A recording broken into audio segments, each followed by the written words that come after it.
Bismillahirrahmanirrahim. Assalamualaikum warahmatullahi wabarakatuh. Perkenalkan, nama saya Muhammad Ridho Akbar dengan NIM 2202046020008 dari Fakultas Teknik Program Studi D4 Teknik Elektro. Di sini saya akan menjelaskan beberapa materi pembelajaran pada mata kuliah elektronika, analog dan digital. Yang pertama adalah sejarah dari elektronika.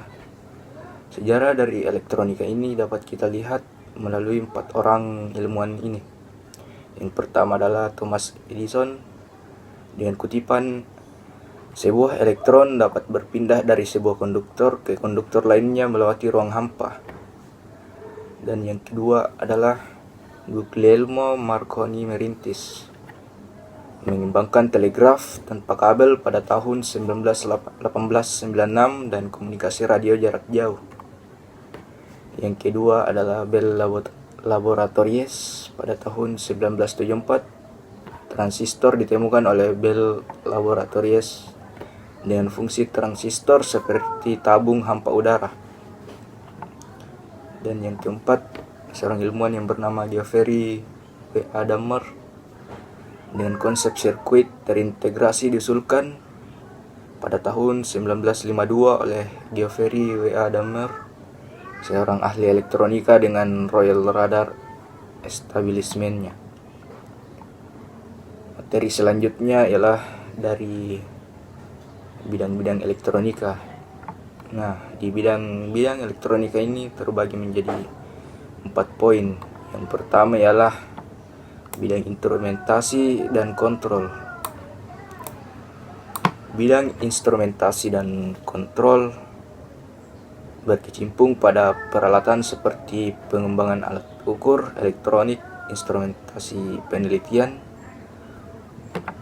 alat memproses data, serta alat kontrol atau mikroprosesor untuk kontrol dan sebagiannya. Yang kedua ada bidang telekomunikasi. Bidang ini berkecimpung pada alih informasi jarak jauh, baik menggunakan kabel maupun tidak. Sebagai contoh, pengembangan komunikasi telepon menggunakan relay elektronik, komunikasi data menggunakan komputer dan telepon. Yang ketiga adalah bidang elektronika konsumer. Bidang elektronika konsumer ini berkecimpung pada produksi peralatan-peralatan kebutuhan umum seperti radio, televisi, perekam kaset, ataupun audio maupun video. Dan yang keempat adalah bidang elektronika kuantum. Bidang ini dalam pengembangan elektronika yang menyangkut interaksi antara cahaya, gelombang, atau gelombang elektromagnetik yang lain. Nah, kemudian di sini saya akan membahas dari komponen, rangkaian, dan sistem elektronika. Dapat dikatakan bahwa komponen adalah unsur-unsur pembentuk rangkaian, sedangkan rangkaian adalah unsur pembentuk dari sistem. Maka sistem itu sendiri adalah kesatuan antara komponen dan rangkaian. Dapat kita lihat pada gambar di bawahnya. Sistem elektronika terdiri dari rangkaian elektronika dan komponen elektronika sendiri. Kemudian dasar-dasar dari elektronika. Tentu saja dari dasar elektronika kita akan menjumpai yang namanya elektron dan proton, di mana elektron itu adalah partikel subatom bermuatan negatif dan sering ditulis sebagai emines. Elektron tidak memiliki komponen atau substruktur dasar yang diketahui sehingga dikatakan sebagai partikel elementer. Nah, kemudian definisi dari proton.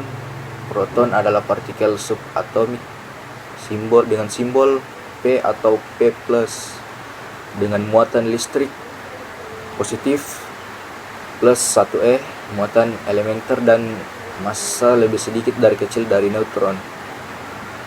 Kemudian di dasar-dasar elektronika ini kita akan menjumpai 3 jenis satuan listrik, yaitu yang pertama adalah arus listrik.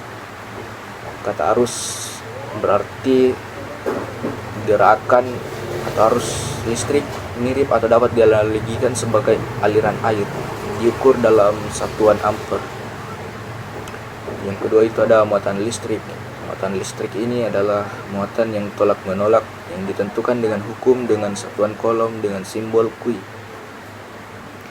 Dan yang ketiga, tegangan listrik. Nah, tegangan listrik adalah beda potensial antara dua titik yang mempunyai perbedaan jumlah muatan, dapat dianalogikan sebagai air yang berada dalam sebuah tangki air.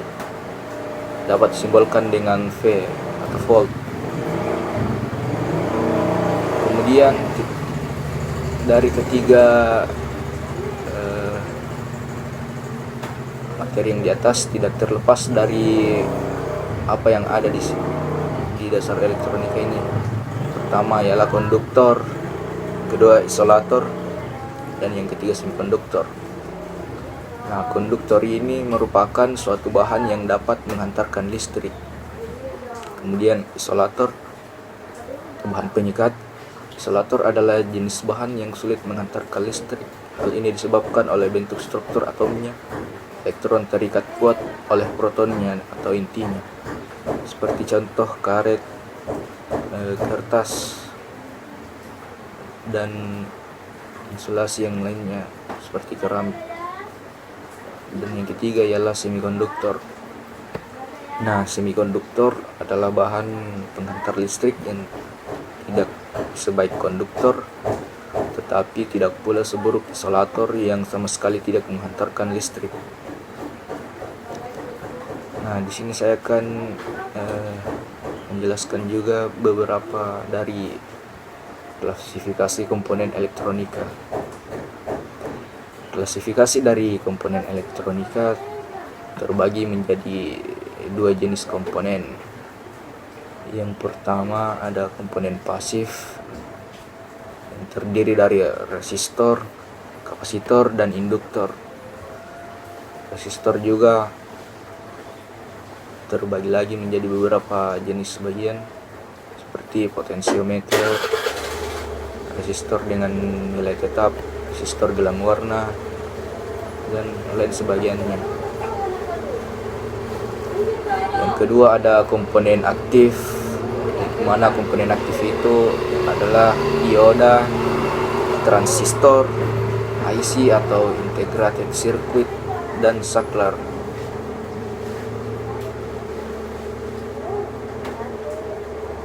Di sini materi selanjutnya ialah rangkaian penguat. Nah, definisi dari rangkaian penguat ini yaitu rangkaian penguat adalah suatu rangkaian yang digunakan untuk menguatkan sinyal masukan. Rangkaian penguat biasanya dibangun dari sebuah transistor hingga beberapa transistor. Rangkaian penguat ini terbagi menjadi 3 bagian. Yang pertama ialah penguat common base, dan yang kedua penguat common emitter, yang ketiga penguat common collector.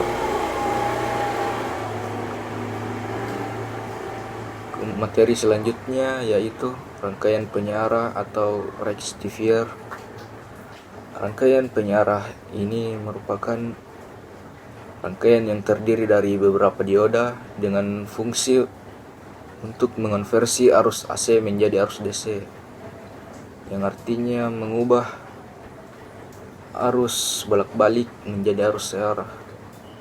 Rangkaian penyiarah terbagi menjadi 2 bagian, yaitu rangkaian penyiarah setengah gelombang, rangkaian penyiarah gelombang penuh. Rangkaian ini terdiri dari 4 buah dioda atau lebih. Materi yang terakhir adalah rangkaian komparator. Rangkaian komparator adalah suatu jenis penerapan rangkaian kombinasional yang mempunyai fungsi utama membandingkan 2 data digital. Hasil pembandingan itu adalah sama atau lebih kecil dan lebih besar. Rangkaian komparator dapat terbagi menjadi 3, yaitu yang pertama dapat kita lihat pada gambar di sebelah kanan. Yang Yang pertama adalah rangkaian jadi, yang kedua adalah jenis dari rangkaian digital dari gerbang logika, dan yang terakhir ada rangkaian analog. Sekian dari presentasi materi pembelajaran pada mata kuliah elektronika analog dan digital. Saya ucapkan banyak terima kasih kepada Ibu Elvira, pada dosen pengampu pada mata kuliah ini. Lebih dan kurangnya mohon dimaafkan. Billahi taufiq wal hidayah. Wassalamualaikum warahmatullahi wabarakatuh.